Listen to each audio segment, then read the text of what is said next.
astronomers of the past. Vishwamitra in India, Ptolemy in Greece, Aryabhat in India, Copernicus in Poland, and Galileo in Italy.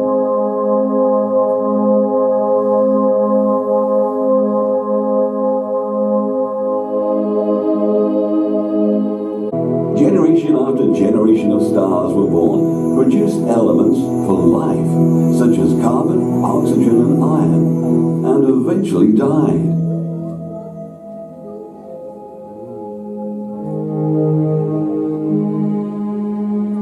As it has continued to expand for billions of years, the universe has become thin and dispersed and extremely cold.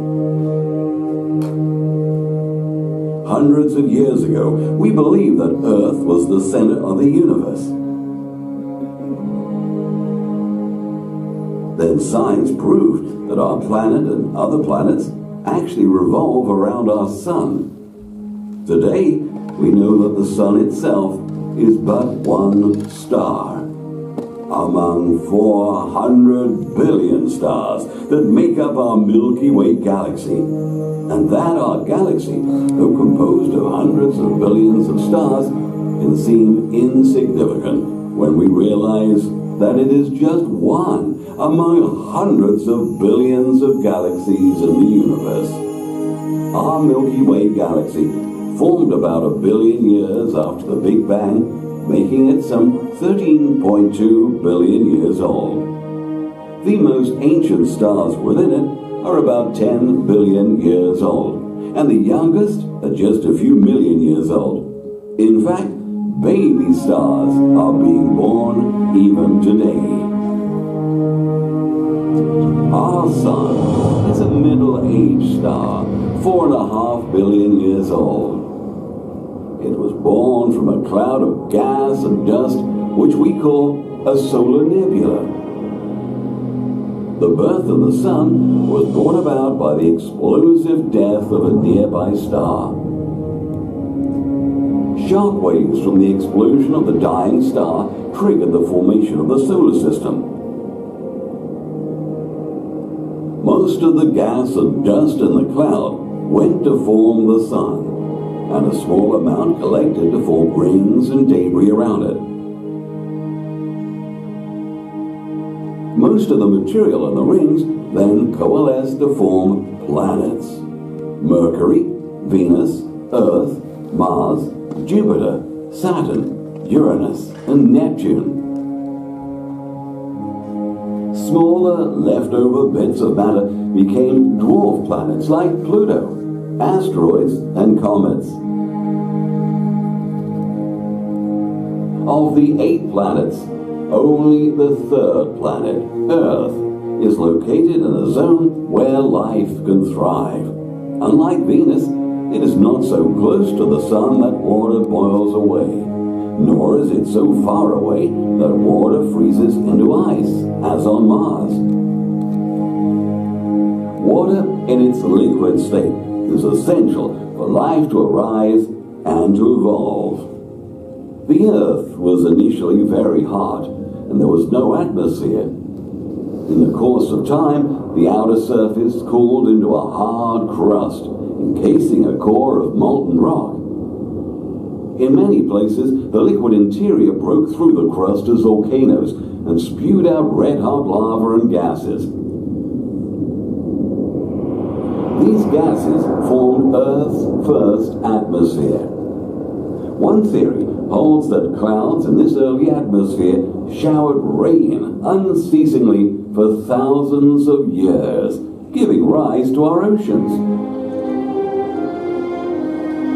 Another theory is that the water masses on Earth were created by impacts from massive comets, which are made largely of ice crystals.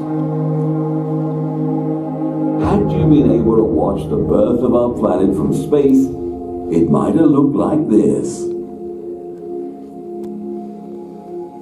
The solar system started condensing about 4.5 billion years ago. Couple 100 million years later, the Earth had appeared. After another 300 million years, the atmosphere and the oceans had covered Earth. Another 500 million years passed and some primitive forms of life appeared, such as blue-green algae. Another 500 million years, and bacteria and simple plants had arrived. Then, over billions of years, more and more complex organisms evolved, first on the sea and later on land.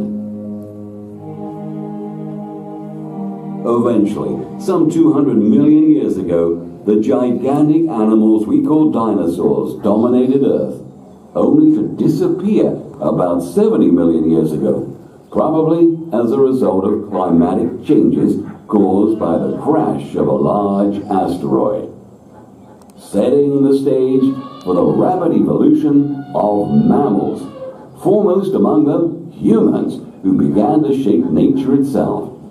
Our ancestors made stone tools, used fire, and learned to farm.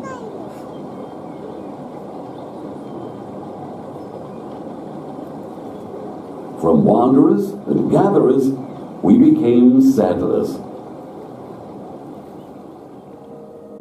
It has rings that can be seen even with a small telescope.